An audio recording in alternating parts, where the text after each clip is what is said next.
Livro de Cantares, capítulo 2, versículo 12.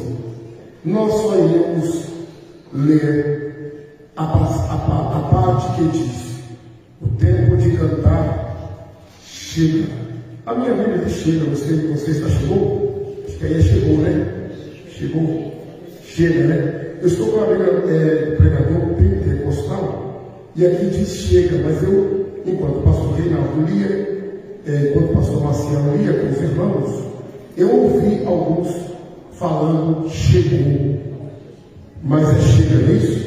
O tempo de cantar chega, é uma condição, amém? Não é aquilo que já aconteceu. O tempo de cantar chega. Vamos então, eu vou ler uma vez, depois toda a igreja em nome de Jesus. O tempo de cantar chega. No 3, vamos lá? 1, 2, 3. O tempo de cantar chega. Quantos podem dizer amém? Amém. Meus irmãos, falar sobre o tempo é algo maravilhoso. O tempo, ele se interpreta como período, época, estação, ocasião. O tempo também é chamado de estado atmosférico, indicação de momento. O tempo também se refere ao horário. O tempo também se refere à hora. A natureza do tempo é trazer sinal. Jesus sempre se relacionando com o tempo disse: olhai para o tempo, olhai para o lírio dos campos, olhai para as aves do céu. A natureza do tempo sempre é trazer o sinal. Quando nós queremos recordar de algum acontecimento, usamos o tempo. Foi exatamente naquele tempo, aproximadamente naquele tempo. Foi naquele tempo que isso aconteceu.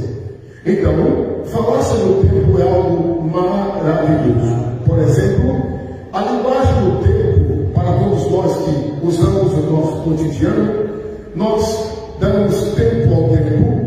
E a palavra dar tempo ao tempo significa esperar resultados. Quem nunca disse dê tempo ao tempo? Dar tempo ao tempo é esperar resultados. Em segundo lugar, todos nós usaremos ou iremos usar a expressão dois tempos. A expressão dois tempos significa agir rapidamente. Geralmente nós usamos isso com uma tarefa, né? Isso aí é dois tempos. Dois tempos, agir rapidamente. Em segundo lugar, todos nós já ouvimos uma expressão quando tem uma briga, uma confusão, uma contenda, e quando você pergunta como foi lá, e aí alguém diz lá, fechou o tempo. Fechar o tempo é iniciar um período de briga e de confusão. O tempo fechou, o tempo está fechado. Todos nós sabemos que essa linguagem nos remota a entender que alguém está passando por um tempo de briga, conflitos e confusão. Também nós usamos a palavra meio tempo. A palavra meio tempo significa agir pausadamente. Agir pausadamente. O que isso nos ensina? Que Deus usa o tempo para que o tempo chegue no tempo de Deus. Deus não faz nada fora do tempo. E quando Maria queria apressar as coisas, Jesus disse: mulher, não é chegado o meu tempo. Quando Deus quer operar, Ele usa o tempo no artigo indefinido. Deus apareceu para Abraão e disse: tu terás um filho na velhice. Sara na tenda riu. E o Senhor disse: porque te riste, o nome da criança será Isaac. E aí, Deus não deu tempo, apenas disse: esse tempo. Mas quando Deus quer operar, concedente ao tempo, Ele dá os dias e os meses. Quando Deus estava tirando Israel do Egito, Deus disse a Moisés: registra isso como memorial, e esse será o princípio dos meses. Deus tem sua maneira de trabalhar. Não é o nosso choro que vai adiantar o tempo de Deus, e não é a nossa revolta que vai fazer Deus cumprir as coisas. Deus não faz nada obrigado. Deus não é sensibilizado pela ansiedade. A ansiedade é que quer agora a e já. A ansiedade grita e diz que Deus é obrigado a cumprir. A fé age diferente. A fé tudo suporta, tudo crê e tudo supera. Para que você tenha ideia, a fé, em um dos seus significados, significa: primeiro você põe o pé e depois Deus põe o chão. Primeiro você pisa e depois Deus coloca o chão. O tema que Deus colocou no coração do pastor Reinaldo é um tema muito forte. Eu tenho certeza que eu vou ouvir testemunho dessa campanha, porque é um tema fortíssimo. Na execução das nossas tarefas, nós usamos a palavra tempo. E no tempo, nós retardamos o tempo, nós direcionamos o tempo, subjugamos o tempo, nós infligimos o tempo. Às vezes nós queremos as coisas antes do tempo. Jesus humanamente orou a Deus por 3 vezes: Pai, passa de mim o cálice, sem que eu beba. E ele orou a primeira, orou a segunda e a terceira, e Deus em silêncio. Jesus entendeu que o tempo dele não era o tempo de Deus. Ele volta a orar e diz assim: se o Senhor não quer passar o cálice de mim sem que eu beba, seja feita a tua vontade. Quando nós falamos a vontade de Deus, temos que entender que a vontade de Deus é boa, perfeita e agradável. Nem sempre aos nossos olhos a vontade de Deus é boa, porque nós queremos com as nossas forças, de acordo com as nossas expectativas. Mas quando Deus vai fazer alguma coisa como nós queremos, geralmente nós nos arrependemos. Já nos arrependemos de vender algo, já nos arrependemos de mudar de cidade, já nos arrependemos de deixar de fazer alguma coisa. Quantas pessoas hoje estão arrependidas? Elas dizem: se eu tivesse feito, se eu não tivesse dito, se eu tivesse lido, se eu tivesse esperado, se eu não tivesse comprado, se eu tivesse comprado, se eu tivesse aproveitado a oportunidade. Quantas pessoas hoje amargam resultados porque não souberam esperar o seu tempo. A pior coisa do ser humano é querer fazer as coisas em tempo recorde, quando não pôde fazer em tempo hábil. A Bíblia diz: remir o tempo, porque os dias são maus. Já que nós estamos aqui, vamos fazer a obra no dia chamado hoje. Jesus diz: a noite vem, quando ninguém pode trabalhar. Façamos a obra enquanto é dia. Quantas vezes nós estamos perdendo tempo com coisas banais, com coisas supérfluas? Porém, a Bíblia nos ensina que há um tempo determinado para todas as coisas debaixo do céu. Há tempo de juntar, há tempo de espalhar, há tempo de rasgar, há tempo de costurar, há tempo de viver e há tempo de morrer. Há tempo para todo propósito debaixo do céu. Nós estamos atravessando um período em que a ansiedade tem tomado conta das pessoas. As pessoas estão desenvolvendo tiques por causa da ansiedade. Não se controlam, tamborilham o dedo. Não se controlam, mergulham na comida. Não se controlam, passam noite sem dormir. Por não se controlar, movidos pela ansiedade e pela falta de resultados, as pessoas acabam se afligindo a si mesmas. E o pior, quando a ansiedade é apenas crises, isso ainda é relevante.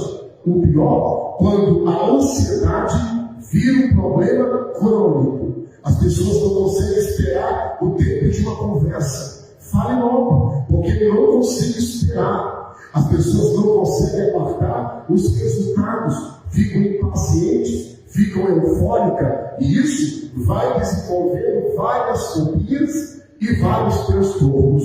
Quando as pessoas estão hoje sofrendo por transtornos e por fobia, quando as pessoas estão vivendo verdadeiras masmorras, vivendo em cavernas espirituais, estão aprisionadas pela ansiedade. Mas nós aprendemos que Deus não faz nada pela ansiedade. Deus trabalha por fé. E a fé não precisa enxergar. Quando a fé entra pela porta, a dúvida sai pela janela. Eu tenho certeza que o Senhor está nessa tarde controlando o teu temperamento, controlando os batimentos do seu coração. Jesus está apaziguando a sua tempestade interna. Jesus está te dando convicção de que Ele está no controle, de que Ele vai agir. Está na mão dele, que Deus sabe como fazer. Ele nunca te abandonou, não é agora que vai te abandonar. Deus é Senhor de toda e qualquer situação. Jesus não está preocupado com a gravidade do problema que você está enfrentando. Jesus também não está fazendo conta com aquilo que você tem. Toda a promessa de Deus, ela é absurda. Toda a promessa de Deus, ela é contra a lógica. Todas as pessoas que têm promessas tremendas, que ao contar para alguém que não crê, a pessoa vai dizer, isso não vai acontecer, isso é loucura. Está vendo que isso é impossível? E é exatamente isso que Deus faz. Deus faz o impossível. E nós estamos essa tarde para receber o impossível de Deus. Deixa eu te dar um conselho. Haja por fé essa tarde. Não deixe a ansiedade te dominar. Não deixe a euforia te dominar. Haja por fé, porque o tempo de cantar chega.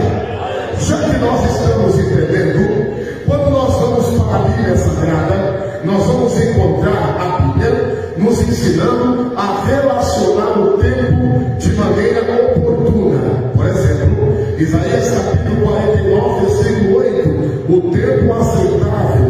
Mateus capítulo 16, versículo 2, o tempo bom. Em terceiro lugar, 2 Timóteo 3:1, tempo difícil. Em quarto lugar, 1 Coríntios 7:29, tempo breve. Em quinto lugar, 1 Timóteo 4:1, os últimos tempos. Em sexto lugar, tempo oportuno, 2 Coríntios 6:2. Em sétimo lugar, um tempo completo. Deus mandou Jesus na plenitude dos tempos. Gálatas capítulo 4, versículo de número 4. Deus é atemporal. Deus não depende do tempo. Deus não depende da localização. Deus não depende das circunstâncias. Deus não depende do recurso. Observe, tudo que Deus fez dentro de tempos causaram alarde. E uma das coisas que nos fascina é que Deus vê o que a gente não vê, e aquilo que a gente não vê é exatamente aquilo que Deus viu para fazer um milagre extraordinário.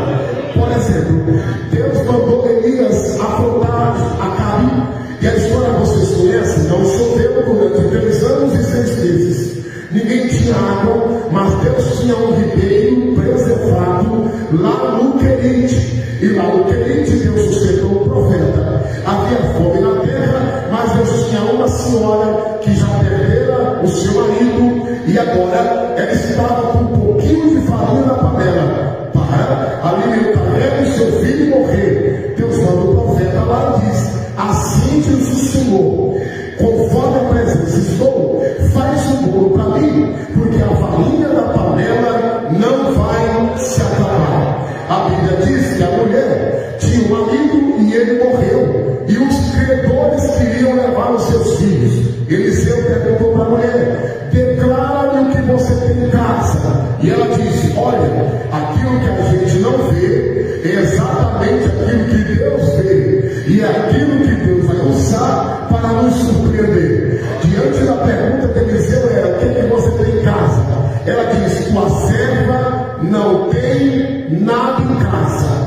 E aí, no flash de memória, ela se lembra: a não ser uma botija de azeite. Então Eliseu disse: então vai, pede vasos emprestados, não pouco, porque Deus vai fazer o milagre da multiplicação. Ela foi, fechou a porta, e a história vocês conhecem, deitou azeite, vendeu azeite, pagou a dívida e viveu o resto.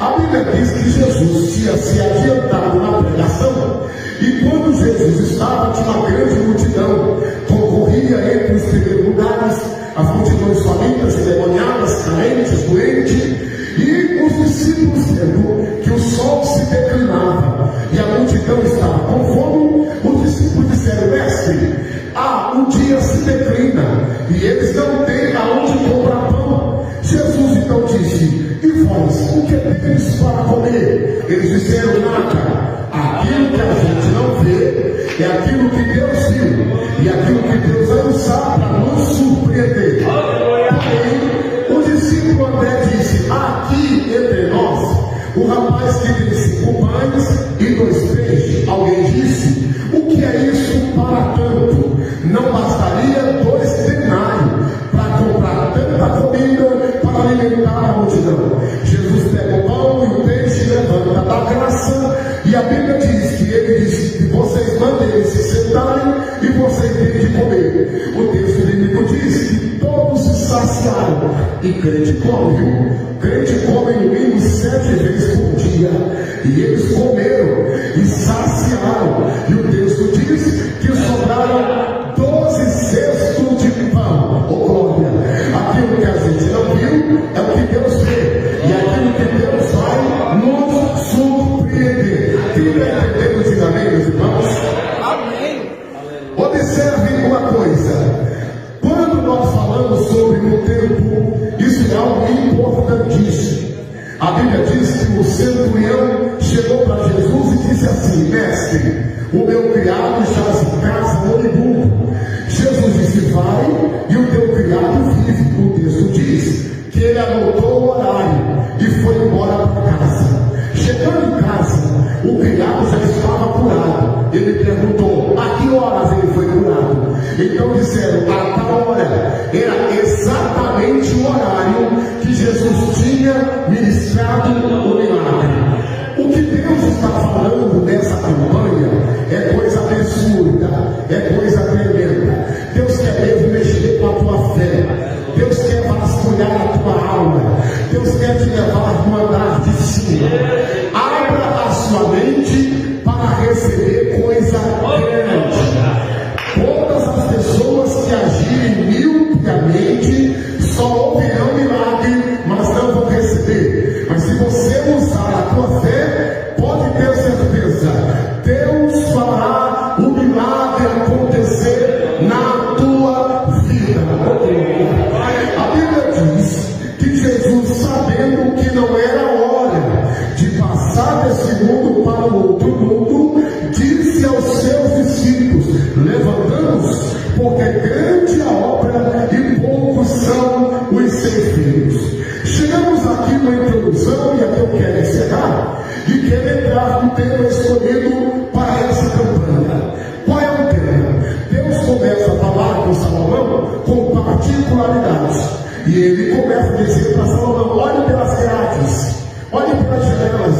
E Salomão começa: e eu olhando pelas grades, eu vi que o filho do meu amado é semelhante ao campo, e ele vem saltando sobre os outeiros, vem saltando sobre os montes.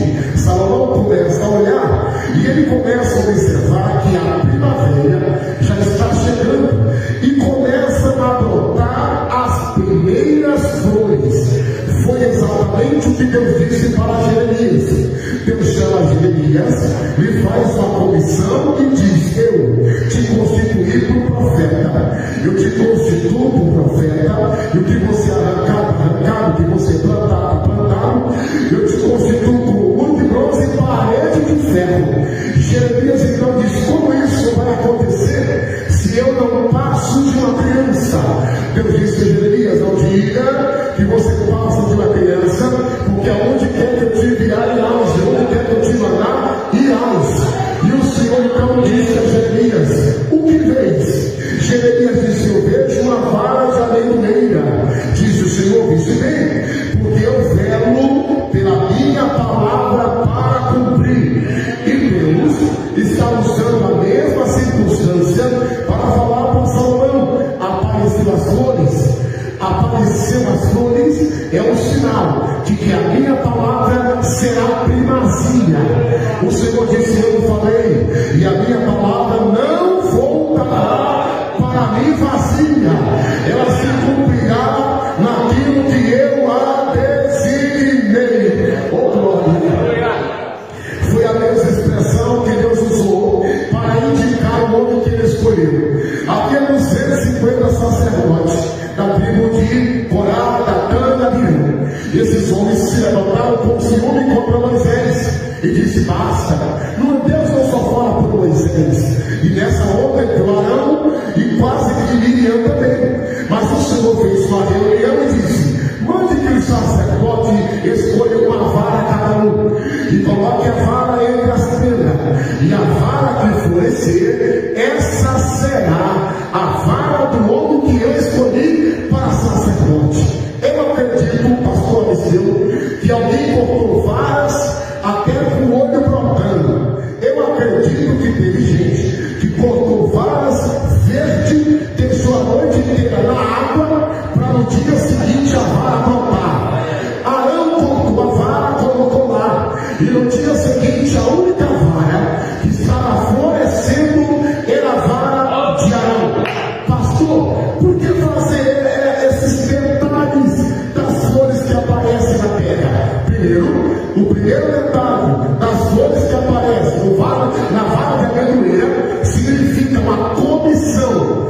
Deus está levantando alguém como profeta, e o sinal da chamada é a vara florescer e as flores aparecer.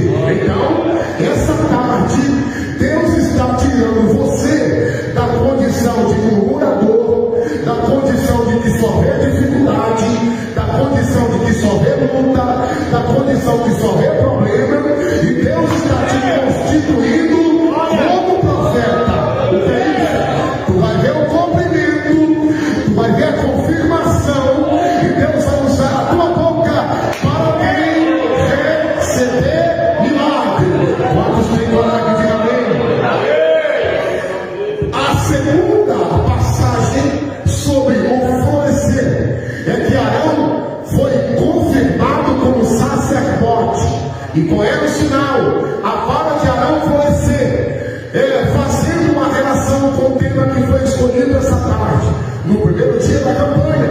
O que é que Deus está confirmando aqui, pastor Reinaldo? Deus está confirmando a campanha, que a campanha de oração, e que dentro dessa campanha de oração vai brotar milagres, vai brotar sinais, vai florescer. Aonde tiver mirrado, aonde tiver seco, aonde não tiver circunstância, Deus está confirmando, dizendo: vai aparecer as flores, vai brotar, vai germinar, vai produzir, vai crescer. Deus vai alargar, os resultados vão chegar. Alguém ficará confundido, mas o Senhor essa tarde está dizendo: entra aqui dentro, crê que eu faço, acredita que eu coloco na tua mão, chega perante mim que eu chego a você. Deus está fazendo aliança de milagre, Deus está fazendo aliança de prodígio, Deus está fazendo uma aliança de sinais. Não dê ouvido a voz contrária, não baixe a tua cabeça, não baixe a guarda. A situação é difícil, a tua situação requer um milagre, a tua situação requer uma emergência, e o Senhor te trouxe ao lugar certo, o lugar do socorro, o lugar do milagre, o lugar da providência, o lugar dos sinais. Levante a sua mão, levante a sua mão. Senhor Deus e Pai poderoso de Israel, aí está o teu filho, aí está a tua filha. Teus olhos são como chama de fogo, que sombra, que conhece a necessidade de cada um dos teus filhos. Coloca na mão do teu servo, coloca na mão da tua filha o milagre, a vitória, a chave, em nome de Jesus. Então, nós vamos caminhar para o fim. Enquanto nós relacionamos o tempo de cantar chegou, porque aparecem as flores do campo, observe que são Salomão nos traz um detalhe. Olha, a voz dos pássaros já se ouve na nossa terra. A voz da rola já se ouve na nossa terra. O que é que Salomão está dizendo? Salomão está dizendo que Deus está mudando o ambiente triste. Deus está mudando o ambiente amargurado. Deus está mudando o ambiente de perturbação, de reclamação. Deus está mudando o ambiente onde não tem gozo, onde não tem alegria. Deus está mudando o ambiente que não tem paz. Deus está mudando o ambiente sem perspectiva. E Deus está mudando esse ambiente de quê? Deus está colocando alegria nesse ambiente. Deus está colocando prazer nessa situação. Deus está colocando sabor nessa situação.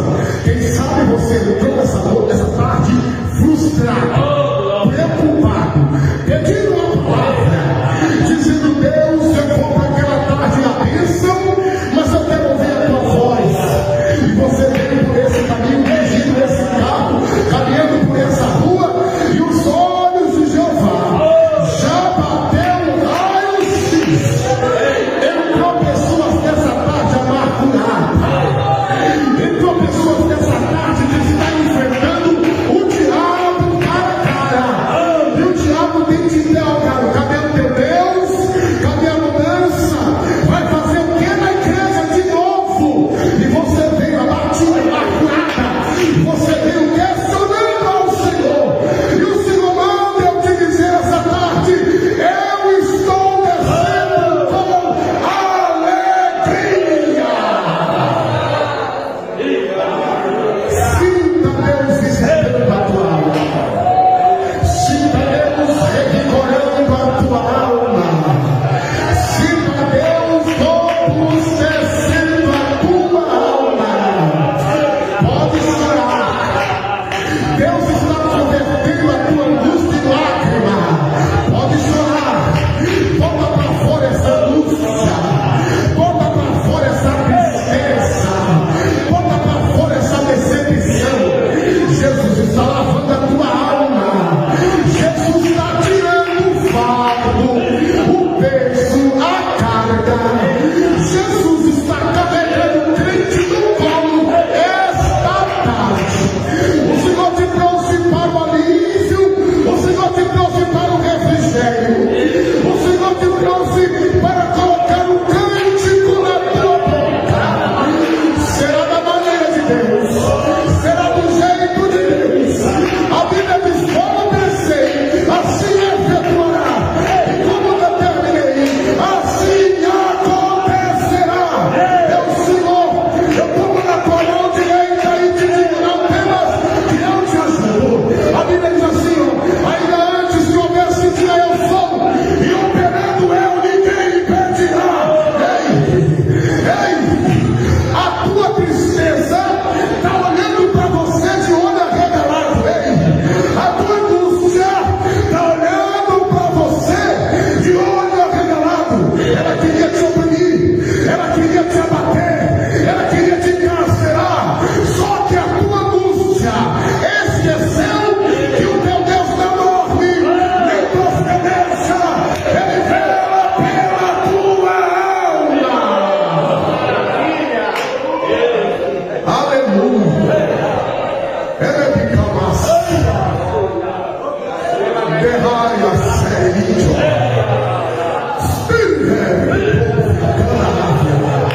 A presença de Deus aqui essa tarde. Deus está dando garantia. Não sou eu. O homem não pode, o homem não é, o homem não faz. Mas Deus nos chamou essa tarde para dizer: sou mesmo, sou tremendo. Busca na tua história como eu te abandonei.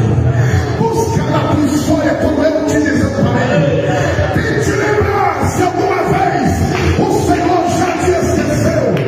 Deus te trouxe esta tarde para dizer: eu estou entrando no mar, eu estou mudando o ambiente, eu estou entrando no mar e estou tendo encontro com alguém. Deus te trouxe essa tarde para dizer: eu tiro o som de alguém, eu falo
já passou pelo tempo da humilhação, já passou pelo tempo de médico, de diagnóstico contrário, já passou pelo tempo do prejuízo. Mas essa tarde, o Todo-Poderoso está dizendo: mais o tempo de cantar chega, mais o tempo de cantar chega. Há uma presença poderosa aqui, há uma presença poderosa aqui. Deus vai te fazer voltar para casa jubilando. Deus vai te fazer voltar para casa cheio de bolsa, cheio de alegria. Deus vai te fazer voltar para casa. Tu vai orar cômodo por cômodo. Tu vai orar pelo teu filho, pelo teu marido, pela tua mulher. Tu vai orar pelo teu comércio, pelo teu empreendimento. E você vai dizer para Satanás: o tempo de cantar chegou. Deus vai surpreender. Deus vai surpreender. Alguém está inquieto com a tua vida. Alguém olha para você e diz: ué, mas ainda está vivo. Alguém olha para você e diz: ué, ainda tem força aqui para a igreja. Alguém olha para você e diz: parou de brigar, já não estou ouvindo mais discussão naquela casa. Alguém olha para você e diz: ué, ainda está casado. Olha para cá. Alguém olha para você e diz: ainda está com o carro. Eu pensei que o banco tinha tomado. Alguém está inquieto com a tua vida. Alguém olha para você e diz: ué, eu pensei que já tinha acabado. Eu pensei que já era. Mas tu tem o Deus que transforma o choro em cântico.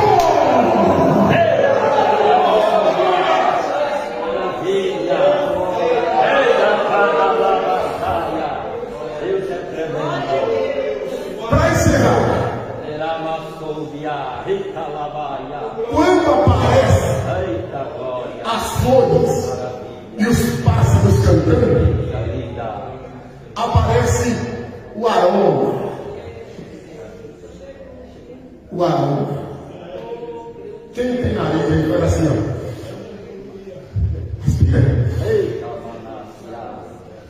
Aparece o aroma. A gente passa por tanta luta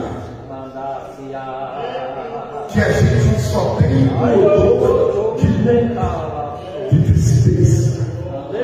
Mas quando o tempo de cantar chega, o aroma é diferente.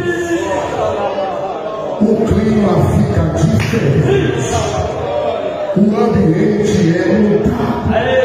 Como Deus está falando primeiramente aqui nessa tarde.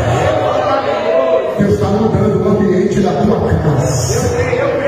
Em vez de ser vento de chuva, vai ser vento que traz aroma.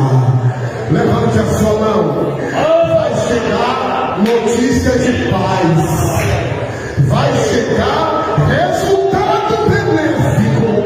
Fique de mão levantada que eu recebo ordem do trono para ministrar sobre a tua vida. Ei, vai chegar uma surpresa que vai alegrar a tua alma. Tu ouviu a palavra que te abateu. Tu ouviu a história que te comoveu. Mas o teu Deus essa tarde está dizendo: eu estou mudando o tempo e a estação. Estou trazendo o tempo novo.